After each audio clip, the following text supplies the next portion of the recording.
La Russie a augmenté sa puissance de frappe dans certaines régions ukrainiennes. Kharkov, Donetsk, Kherson et Soumy. Les soldats russes ont effectué des opérations militaires là. Et Zelensky a perdu plus de 3370 soldats. Les soldats de Zelensky ainsi que les mercenaires qui ont été destinés en Ukraine contre la Russie. Il y a eu plus de 3370 soldats qui ont perdu la vie. À Dnipro, la Russie a récupéré plus de 3 villages dans cette semaine-là. Ça s'est passé à Dnipro. Les soldats russes ont pu envahir plus de 3 villages. Et la puissance de frappe russe continue jusqu'à aujourd'hui.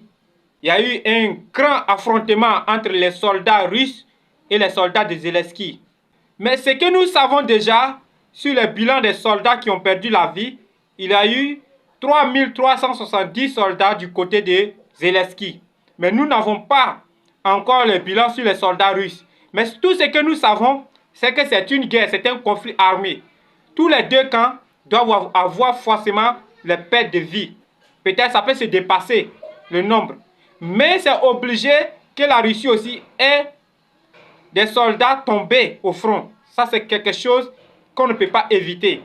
Quand il y a la guerre, quand il y a un conflit armé, on ne peut pas éviter la perte des soldats, des combattants. Ça, c'est impossible. À Dnipro, la Russie a envahi plus de 3 villages dans la semaine là. Et ça, c'est le bilan fait par le ministre de la Sécurité russe.